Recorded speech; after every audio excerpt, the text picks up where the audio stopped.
This video explores how to support someone who's going through a tough time, which includes talking about thoughts of suicide.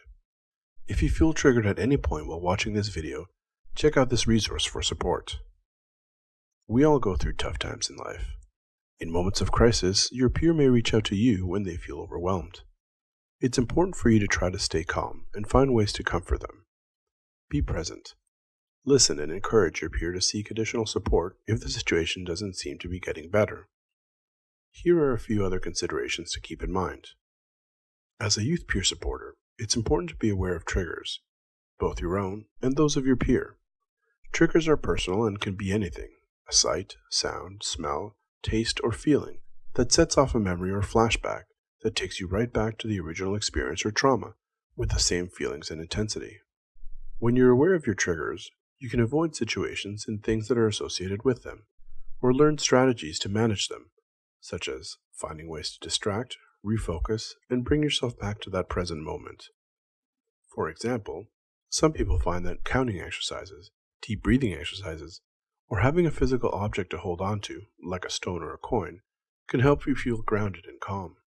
Reflecting on your triggers can help you take care of yourself and set appropriate boundaries, and being mindful of your peer's triggers can help you provide the best support possible. This includes using trigger warnings when you're about to talk about sensitive topics. That way, your peer can decide whether they want, or are ready, to talk about that subject at the time. You may find yourself in a situation where your peer tells you that they're thinking about suicide or self-harm. They might share that they're feeling hopeless, talk about death or dying, or say that they want to die. They may even tell you that they have a detailed plan for how and when they want to hurt themselves. On the other hand, they may not say anything, but you might notice some alarming changes. For example, it might seem that they're losing interest in activities they used to enjoy, or you might see clear differences in their personality or behavior, like riskier behavior than normal. It's important for you to know how to respond if your peer seems to be considering suicide. Ask your peer directly if they're thinking about suicide. Being direct and talking about suicide won't make them hurt themselves, but it can provide your peer with a sense of relief that they finally have someone to talk to. If your peer says yes, reach out to an adult they trust and together come up with a plan for how to keep your peer safe, which may include calling 911. Try to avoid leaving your peer alone. If you can, continue to talk to them and support them while they're receiving help. Check out this video for other tips. As a youth peer supporter, you'll often have access to private information about your peer, such as their personal contact information, medical history, or substance use. It's important that you keep this information to yourself. Of course, there are limits to this privacy, and it's important to remember that there may be times when you need to break confidentiality, like when your peer or someone else is in danger. If your peer expresses that they want to hurt themselves or someone else, you must tell someone. This is not an easy thing to do, so we asked some youth peer supporters for their tips.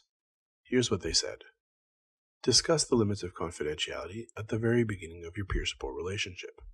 Let your peer know that you'll have to speak up if you're concerned about their safety. Use this time to ask who their trusted adults are, so you'll know who to call in case of a crisis. Make sure this person has the understanding, skills, and training to keep your peer safe. Your peer might also turn to you for support after losing someone. It's important to remember that grief is a complicated process, and people grieve in different ways and at different times. There's no right or wrong way to grieve, and there's no time limit either. You can show your support in a few different ways. Listen to your peer and ask questions that encourage them to talk about their loss and grief. Remind your peer that you care and you're there to support them. Respect their wishes if they tell you they need space, but let them know that you'll be there when they're ready. Connect your peer to other resources in the community. Grief counselors and support groups can also help your peer deal with a loss. Keep in mind that these videos are just the beginning. We strongly encourage you to seek specific training on this topic. Check out these options to start. And remember, you're not alone in supporting your peer. Reach out for the help you need. Thanks for watching. Up next, taking care of yourself.